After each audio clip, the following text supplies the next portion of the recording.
안녕하십니까. 플랫폼 사업본부 고객 QA 센터 박정아입니다. 제가 여러분한테 지금 솔직히 너무 많이 떨려요. 제가 부산에서 올라왔거든요.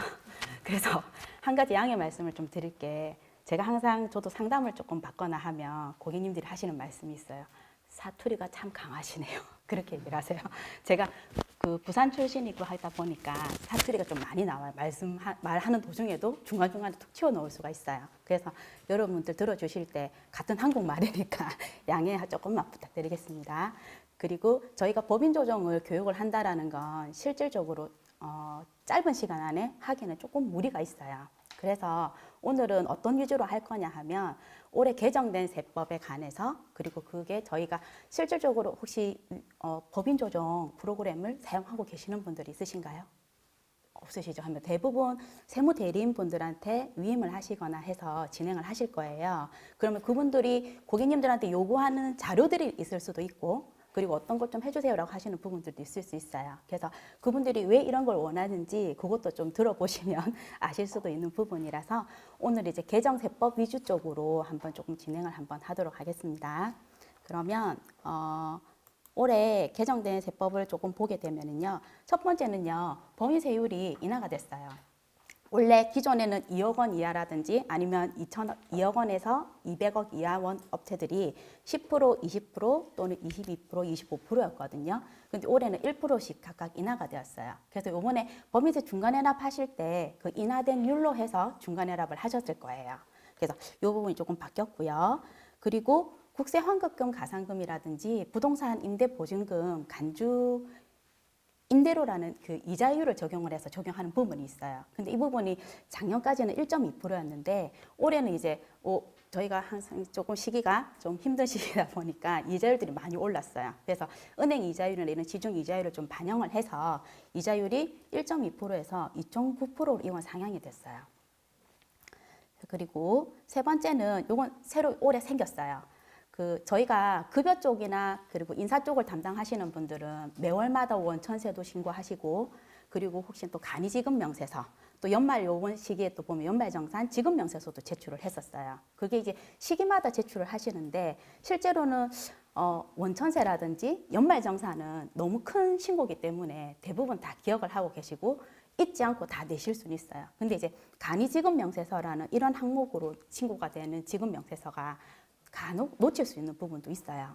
그래서 그런 걸 놓쳤을 때는 항상 불성실 해가지고 가산세가 붙어요. 그런데 간이지급 명세서는 간이지급 명세서대로, 지급 명세서는 지급 명세서대로 가산세를 냈었어요. 그런데 이게 이번에 좀 신설이 되다 보니까 이 두 개를 보면 조금 맥락은 비슷하기는 해요. 그래서 둘 중에 같이 제출을 안 했을 경우에 이게 두 개를 같이 부과를 하다 보니까 하나만 가산세를 적용하도록 바뀌었는데, 근데 대신 이자율이 내는 지급 명세서마다 다르죠. 그 가산세가 다르기 때문에 높은 가산세를 따라요.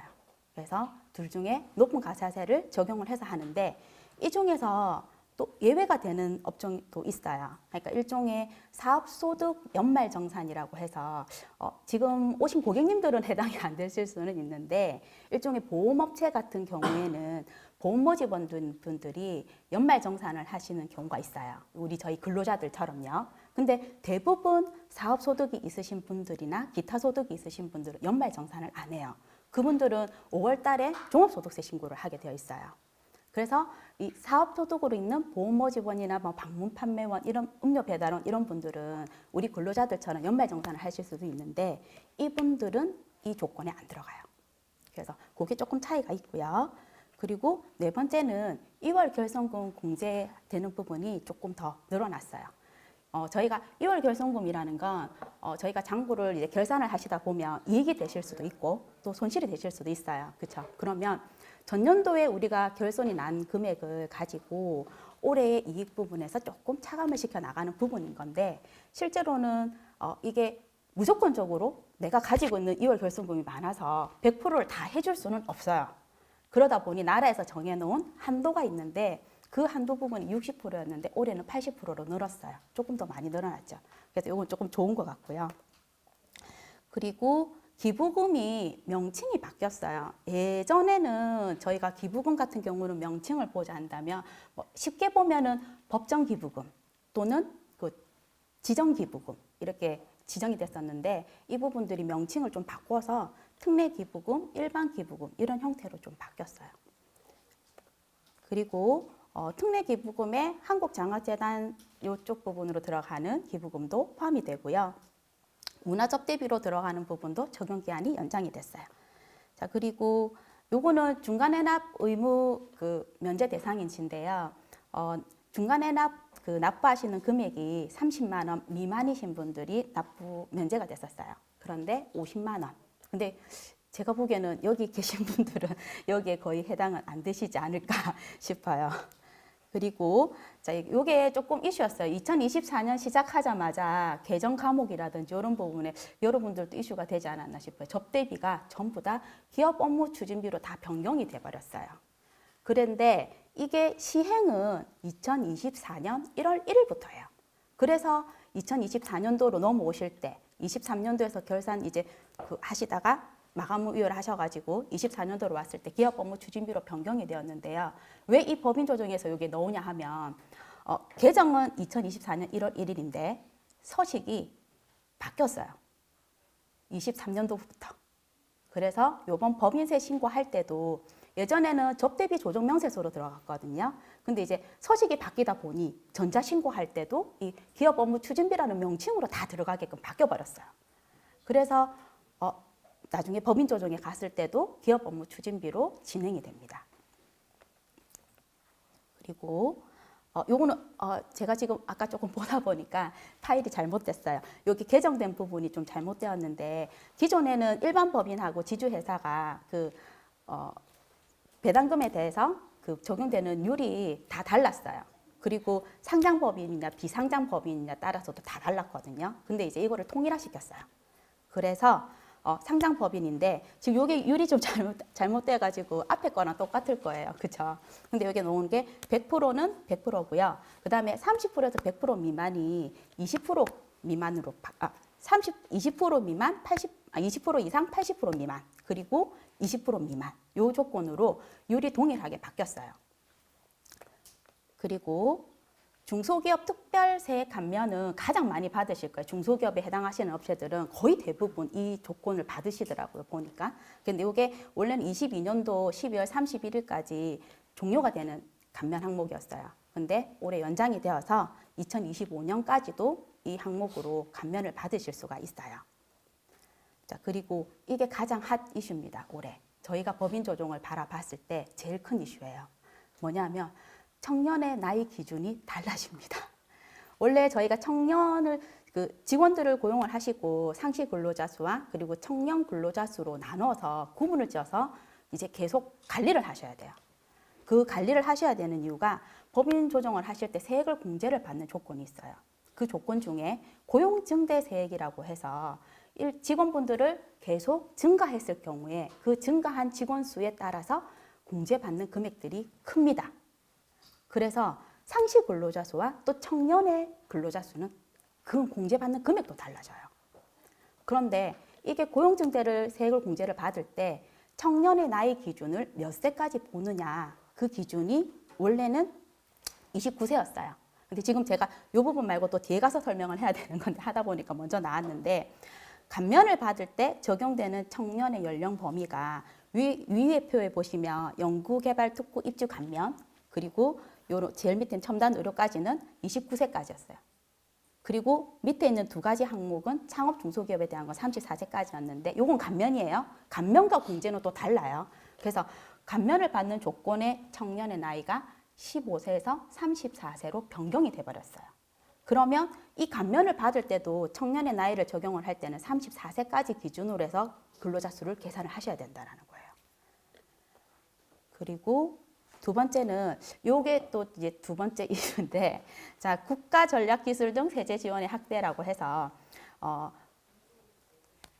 통합 투자 세액 공제라고 합니다. 그래서 이 부분이 뭐냐 하면 이 자료를 국세청의 그 법인세라는 항목 카테고리로 들어가셔서 제가 조금 띄워보면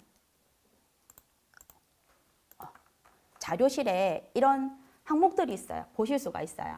그러면 사업용 자산에 투자하는 그 자산에 대해서 공제를 받으실 수가 있는 건데 원래 2022년도에서 2023년도로 올라올 때 세율이 그 공제받을 수 있는 율이 좀 더 올랐어요. 그런데 올해 2023년도에 한시적으로 2%씩 더 상향 조정이 되었어요. 그래서 올해만 적용을 받으실 수 있는 거라서 원래 일종의 중소기업이라 한다면 10%를 공제 감면을 받을 수 있던 게 12%로 공제를 받으실 수가 있어요. 그래서 나중에 그 혹시나 이런 쪽으로 공제를 받으시는 업종이시면 그 법인 조정 혹시 책자 이런 건 아니면은 파일 이렇게 받으시죠. 나중에 3월 달 조정이 끝나시고 나면 그러면 그런 쪽에 한번 보시면 이 내용들이 나와 있으실 거예요. 그리고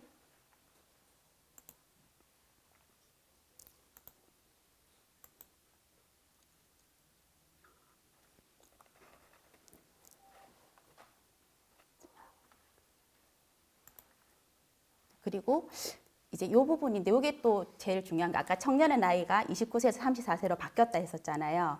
그러면 작년까지는 공제를 받았던 항목들이 세분화가 되어 있었어요. 어떤 항목으로 받았냐면 아까 제가 처음 말씀드렸던 고용증대 세액 공제라는 부분이 있었고요. 그 다음에 사회보험료 세액 공제를 또 받는 부분이 있었어요. 그 다음에 경력단절 여성에 대해서 세액 공제를 받는 부분이 해서 그리고 정규직 전환한 사원에 대해서 세액을 공제를 해주고요. 그 다음에 육아휴직 복귀자에 대해서 세액을 공제를 해줬었어요. 근데 이게 항목마다 공제받는 율이라든지 금액이 다 달라요. 그러다 보니까 이걸 진행을 하다 보면 너무 복잡해요. 그래서 조금 단일화시켜서 항목을 하나로 합쳤어요. 그래서 올해 나온 게 통합투자세액공제라는 조건으로 반영이 돼요. 그런데 이 통합투자세액 공제로 적용을 할 때, 자, 이제 앞에 제가 말씀드렸던 고용증대의 나이가 29세였고요. 그리고 통합고용증대는 34세를 기준으로 적용을 해요. 그런데 이 세법이 나왔을 때 한 가지 조건이 있었어요. 조건이 나왔어요. 어떤 조건이냐 하면 작년도까지 이 고용증대를 받으시고 하는 부분들에 대해서 청년의 나이 기준이 29세였잖아요. 그리고 통합고용은 34세인데 올해 그리고 내년 23년도, 24년도에 한해서 통합고용증대세액을 적용을 하시거나 아니면 앞전 연도에 했던 거 있죠. 고용증대 요 5가지 항목들로 해서 적용을 받을 거냐 선택을 하실 수가 있는 거예요. 그런데 조금 계산을 해봐야 돼요. 이거는. 그러니까 저도 유튜브나 이런 쪽에 통합고용세액 해갖고 다 검색해 보시면 많이 나옵니다. 요즘에는요. 근데 그런 쪽을 보게 되면 대부분은 기본적인 케이스로 예제를 많이 들어줘요. 그 세무사님들이나 이렇게 유튜브 영상 하시는 분들이. 그러면 대부분 통합고용이 공제율이 높습니다. 자, 예를 들어서 상시 근로자 수의 수도권에 있는 중소기업에 해당하시는 업체면 1인당 700만 원 공제예요. 그런데 통합고용세액에 오면 850만 원이에요. 그러면 지금 이 금액만 봐도 150만 원이 더 공제를 받을 수가 있는 거죠. 그리고 청년은 1,100만 원에서 1,450만 원이에요. 그래서 단순하게 한 명 한 명 늘었다라고 했을 때 금액이 150, 250, 400을 더 받을 수 있는 거예요. 그러면 통합고용세액이 더 유리하다라고 판단이 돼버려요. 그렇죠? 그런데 저희가 비교를 해야 될 거는 아까 제가 여러 가지 항목을 묶어서 통합으로 했었다 했었잖아요. 그러면 고용증대세액에 가서 상시 증가 인원수 그리고 청년 증가 인원수를 봐가지고 계산한 금액 그 다음에 회사에서 지급하시는 사회보험료에 대한 공제율에 따른 나오는 공제 금액 그리고 아까 세 번째 부분에 있었던 경력단절 여성에 대한 세액을 다 공제를 받아가지고 이 세 개에서 나오는 공제 금액과 내가 그냥 단순하게 통합고용에서 나오는 공제 금액을 비교를 하셔서 더 유리한 걸 선택을 할 수가 있겠죠. 그런데 이 세법적으로 봤을 때 고용증대 인원에 대한 세액 공제는 향후에도 추가적으로 2년간 더 공제를 받을 수 있었어요. 그런데 조건이 있어요. 근로자 수가 상시 근로자 수가 감소되지 않아야 돼요. 상시 근로자 수가 감소가 안 되면 작년에 받았던 이 근로고용증대세액에 대해서 올해도 받을 수 있고 그 전년도에도 공제를 받았다 한다면 올해도 더 받을 수 있어요. 그래서 이게 이 고용증대라는 세액 공제를 받는 게 어마어마한 금액으로 공제를 받을 수 있어요. 그런데 무서워요. 어마어마한 금액인데 직원 인원수가 감소가 돼버리면 내가 공제받았던 걸 토해내야 됩니다. 다시 국가에 추가 납부를 하셔야 돼요. 그래서 감소가 안 되도록 유지를 잘 하라는 의미겠죠. 그래서 그 추가 납부할 때도 감소된 인원수만큼 그 공제받았던 금액들을 토해내야 돼요. 그래서 요거는 통합고용도 마찬가지입니다. 그리고 자, 이렇게 되면 제가 2년을 더 공제를 받을 수 있다고 설명을 드렸잖아요. 그런데 2년을 공제를 받았다 하면, 더 받는다 한다면,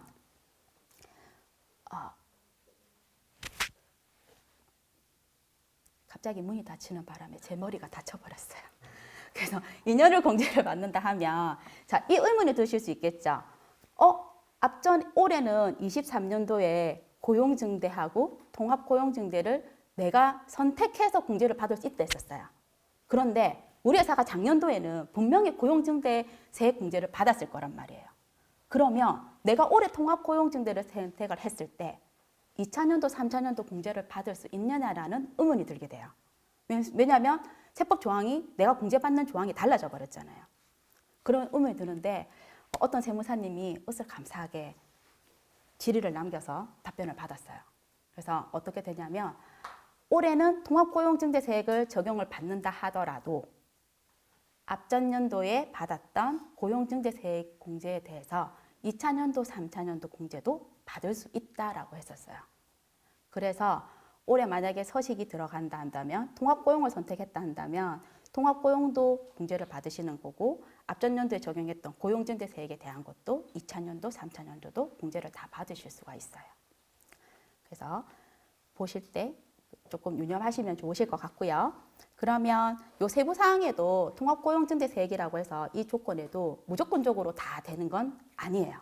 그래서 그 조항들이 조금 정해져 있어요. 적용이 안 되는 업종도 있고요. 그리고 상시 근로자 수가 어떤 조건이냐 이런 부분들이 있어요. 그래서 이 부분들은 그 2023년 개정세법에서 국세청에 보면 잘 나와 있습니다. 자, 그리고 요거 새만금은 제가 없을 거라고 보고요. 혹시 새만금 있으십니까? 없으시죠? 그러면 요거는 넘어갈게요. 자, 그러면 이제 저희가 위아고라는 프로그램에서 아까 그 과장님이 설명을 해주셨는데 법인 조정을 이제 할 때 실제로 스마트에이 10이라는 프로그램을 쓰게 되면 이 화면으로 들어갑니다. 잠깐만요.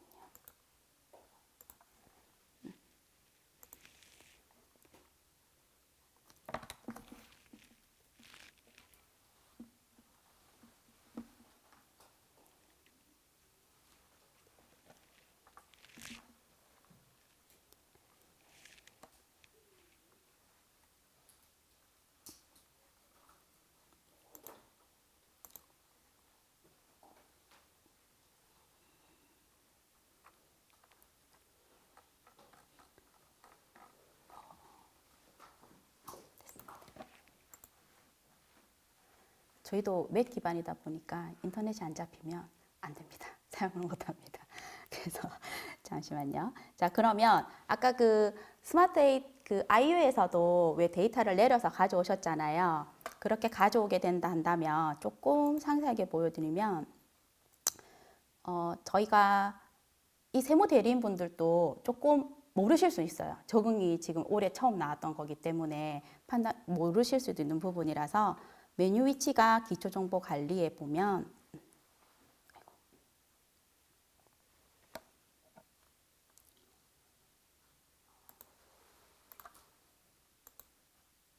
여기 법인조정 연동 설정이라는 메뉴에서 아까 말씀드렸던 것처럼 ERP IU에 선택을 하고 파일을 올려서 적용을 했을 때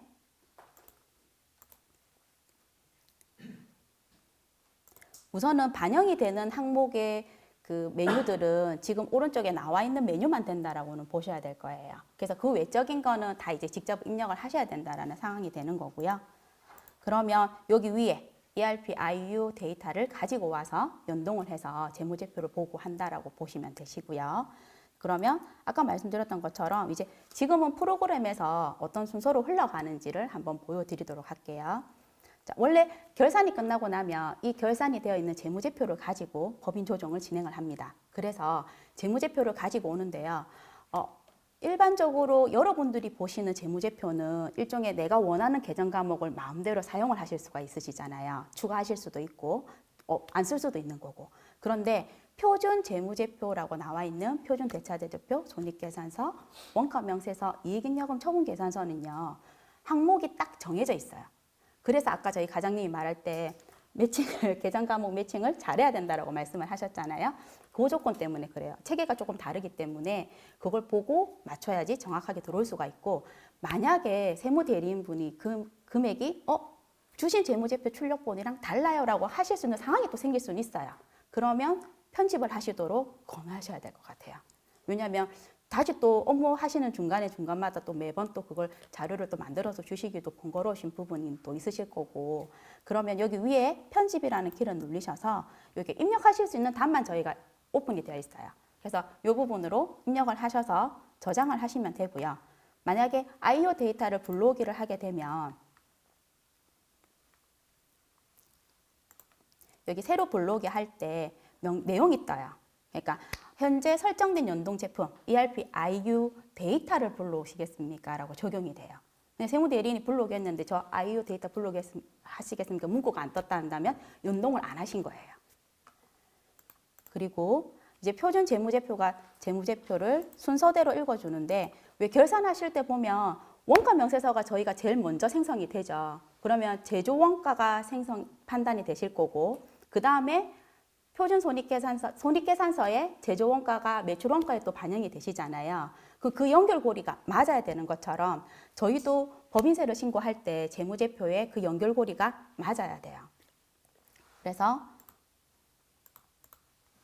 원가 명세서에 나와 있는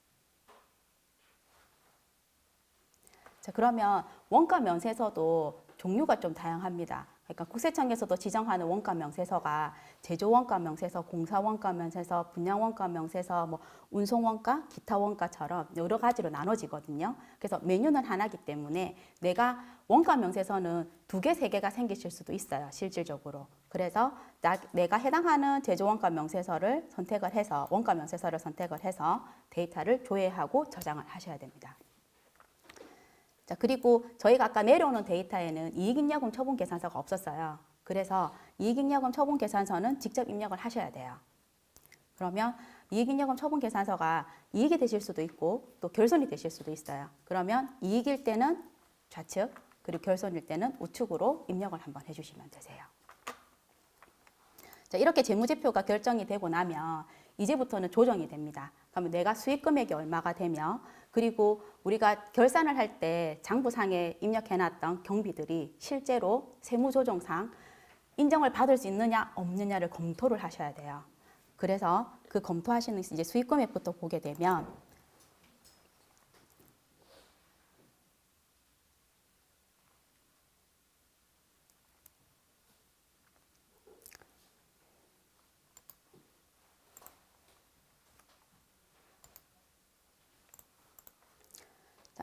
매출이 어떤 매출이냐 아니면은 구분값이 국세청에 정해 있어서 매출이냐 영업이익 쪽이 외쪽이냐 이런 부분들로 구분을 지으시고요. 그리고 매출 조회를 했을 때 일종의 우리 회사에서 썼던 손익계산서에 매출 금액들이 있으시잖아요. 그 금액에 관련된 내용들을 수익금액 조정명세서에 입력을 합니다. 그런데 이 수익금액 조정명세서를 작성을 했다고 해서 이걸 다 수입으로 인정을 해주느냐? 아니죠. 이게 검토를 또 받아야 돼요. 그래서 조정 후 수익금액 명세서라는 메뉴가 하나 더 있어요. 그래서 우리 회사가 지금 적용해 놓은 매출 금액과 그리고 분기마다 부가세 신고하시죠. 그 부가세의 수익 금액이 얼마인지가 제출이 되죠. 신고서상에 보시면 왼쪽 하단에 가세 표준회하고 나와 있는 부분이 있으시잖아요. 그 금액을 가지고 실제 매출이 잡혀 있는 금액과 맞는지를 비교를 해야 되는 거예요. 그러면 자, 내가 회사에서 적용되어 있는 수익 금액과 그리고 부가가치세 가세 표준에 있는 수익 금액이 맞는지를 봐요. 그런데 간혹 차이가 발생하실 수 있는 상황이 생겨요. 근데 그게 가장 예외적인 게 간주임대료예요. 간주임대료는 수입으로 잡지는 않거든요. 장부를 하실 때 대부분. 그래서 그런 부분에 대해서 차익이 발생하셨을 때, 이 매출 금액과 우리 가세 표준에 있는 금액의 차이가 어떤 조건에 의해서 차이가 발생하는 거다라고 작성을 하시는 거예요. 자, 그러면 그 세무 대리인이 물어보겠죠. 요즘 조건에서. 수익 금액은 이만큼인데 부가세 금액은 요만큼입니다. 왜 차이가 나나요? 물어보실 수 있잖아요. 그러면 그런 부분으로 검토를 하시고 어떤 금액 때문에 이런 차이가 발생한다라고 설명해 주시면 되실 것 같아요. 자, 그리고 이제 수익 금액이 정해지고 나면은요. 이제 내가 재무제표에서 적용했던 과목별에 대한 내가 적용했던 이 부분이 송금으로 다 인정을 받을 수 있는지를 봐야 돼요. 근데 이 항목이 좀 나눠져 있어요.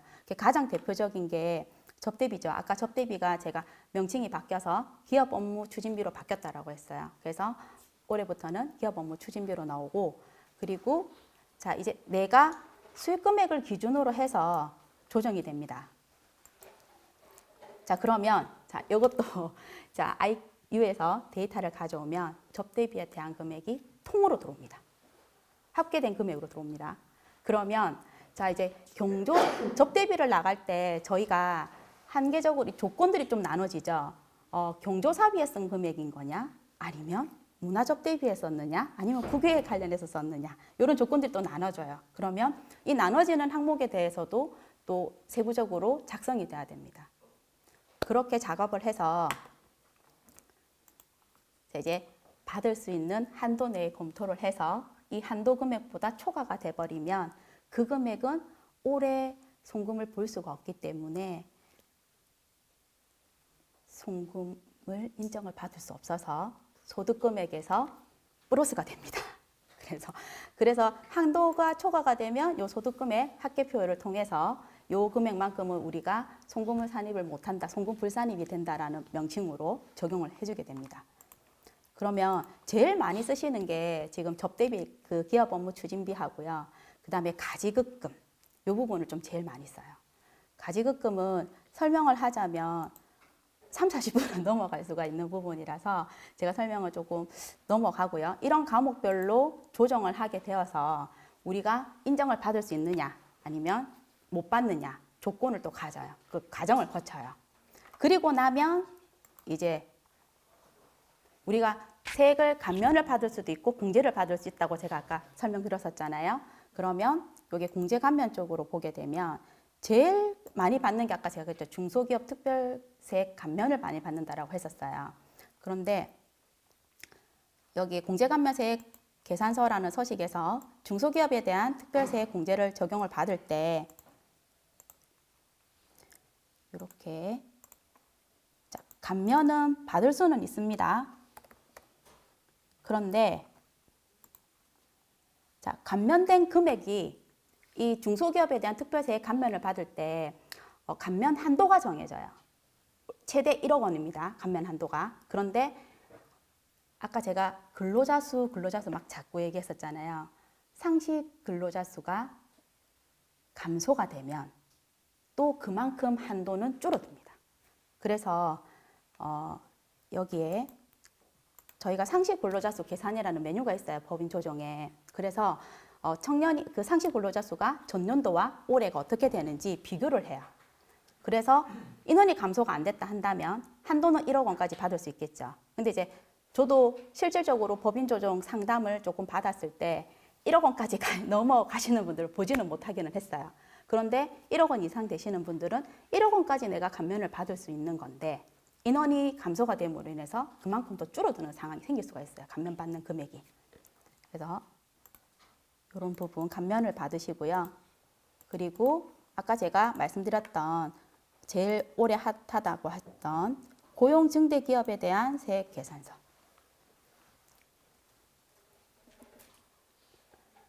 제가 조금 시간이 넘어가고 있는 것 같거든요.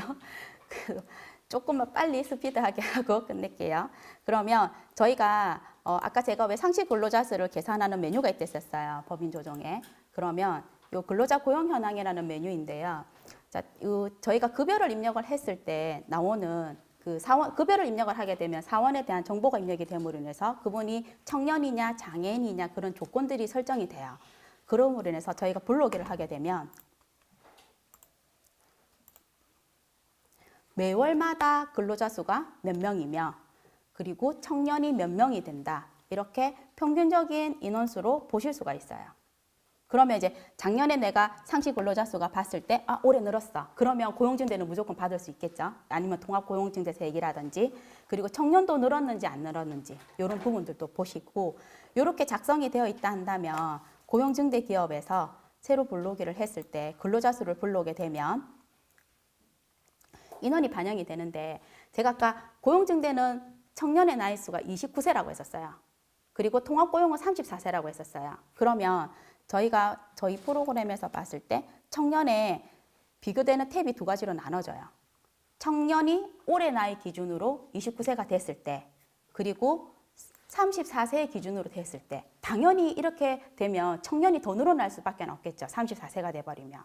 그래서 그 조건에 따라서 고용증대세액이 29세까지만 받기 때문에 프로그램은 현재로서는 29세만 끌어오도록 반영을 해놔드렸어요. 그래서 여기서 지금 이제 제가 예제로 해놓은 금액으로 고용증대만 비교해서 봤을 때 받을 수 있는 금액은 1,500만 원이에요. 그러면 통합고용증대세액에 가서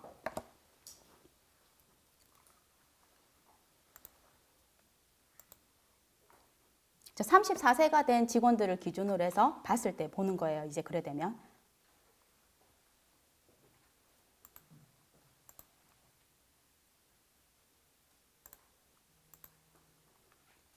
(34세로) 늘어난 직원을 봤을 때 아까 고용증대는 1,500만 원 공제를 받았는데 지금은 6,800 넘게 받죠. 엄청난 차이가 나게 돼요. 근데 이거는 정말 기본적인 케이스인 거기 때문에 꼭 두 개를 다 비교를 해보시고 해달라고 요청하시면 좀 좋을 것 같기는 해요. 자, 이렇게 해서 공제를 받게 되면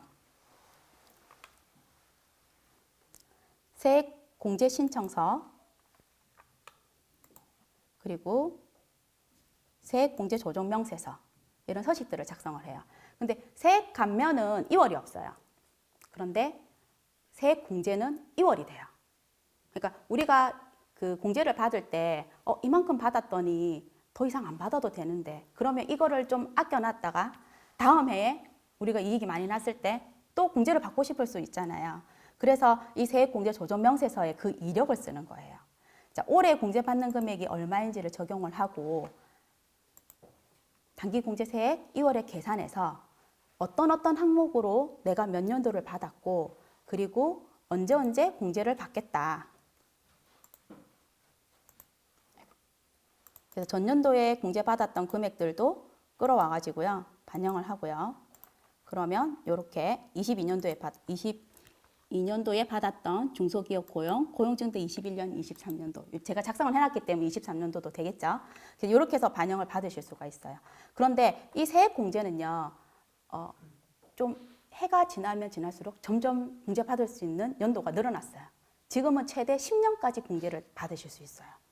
그래서 대부분 조정을 하시게 되면 뭐를 먼저 감면을 먼저 받아야 될까? 아니면 공제를 먼저 해야 될까? 이런 부분이 좀 생겨요. 그럴 때는 2월이 되는 건 뒤로 세법적으로 된다 할 때 2월이 되는 건 뒤로 조금 남겨두시고 감면을 2월이 안 되는 항목들을 먼저 감면 받으시는 게 더 나으실 거예요. 근데 제가 이 2월에 대해서 얘기를 하는 게 왜 하게 되냐 하면 실제로 조정을 했을 때 이런 감면하고 공제를 다 받고 세액 공제 조정 면세서에서 최종적인 금액들이 나와요. 그런데 자 나라에서요 내가 이만큼 했더니 공제도 많이 받고 감면도 많이 받아서 요만큼만 내면 됩니다 라고 했는데 그걸 허용해 줄까요? 나라는 허용은 안 해줍니다. 그래서 최소한에 내야 되는 세금이 있어요. 그게 최저한세인데요. 그러면 내가 올해 공제받고 하는 금액에서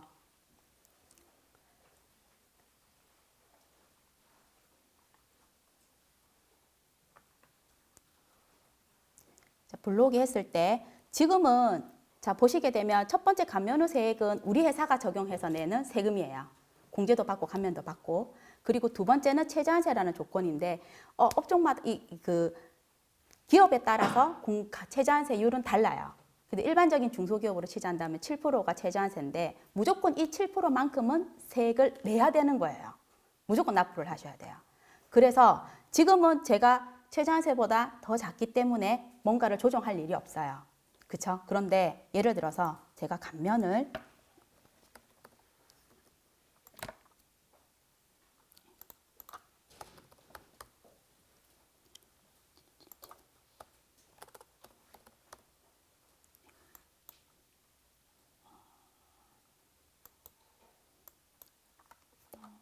많이 내야 되니까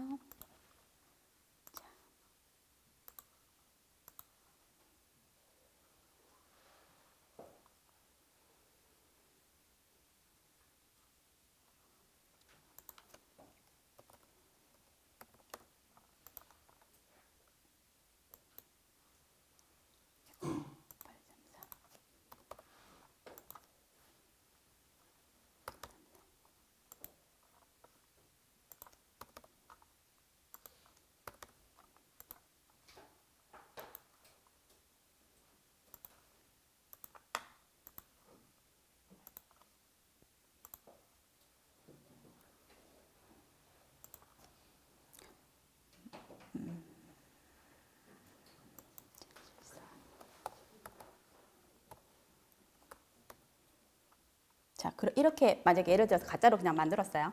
자, 이렇게 되면 내가 내야 되는 세금이 최저한세로 내야 되는 세금보다 더 작아요. 그러면 감면을 받았던 금액하고 공제를 받았던 금액을 조정을 하셔야 돼요. 그러면 그만큼 내가 받겠다 한 금액만큼을 줄여야 된다라는 거예요. 그러면 아까 세액공제 조정명세서에서 2월 내역을 작성을 한다 했었잖아요. 그러면 지금 저희는 내가 안 받으려고 한 게 아니라 최저한세에 걸려서 못 받아요. 그러면 여기 항목에 보면 최저한세 적용에 따른 미공제세액이라는 부분이 있어요. 그래서 여기서 이 조건 때문에 우리가 공제를 못 받아서 다음 연도로 2월을 시킨다라고 적용을 하시는 거예요. 그러면 요만큼 조정을 하셔서 이 이후에 관련되는 세액감면 신청서, 세액공제 신청서, 공제감면세액학교표, 세액조정 계산서를 다 새로 작성하셔가지고 최종적으로 나오는 금액을 가지고 신고를 하시는 거예요. 그러면 조정계산서가 마지막이기는 해요. 그러면 이 조정계산서를 가지고 법인세, 가세표준, 세액신고서에 최종적으로 납부하는 금액을 확정을 지어서 마감을 하고 신고를 합니다. 그래서 우선은 제가 시간이 원래는 이 교육을 하려면 최소 2시간은 있어야 돼요. 근데 조금 짧은 시간 안에 하려다 보니까 많이 보여주고 싶은 마음은 많은데 그러지는 못해서 조금 죄송하고요. 올해 법인 조정 하실 때 조금 이 내용 들으시고 받으시는 결산 조정 책자를 봤을 때 조금 이해가 되는데 도움이 되었으면 좋겠습니다. 감사합니다.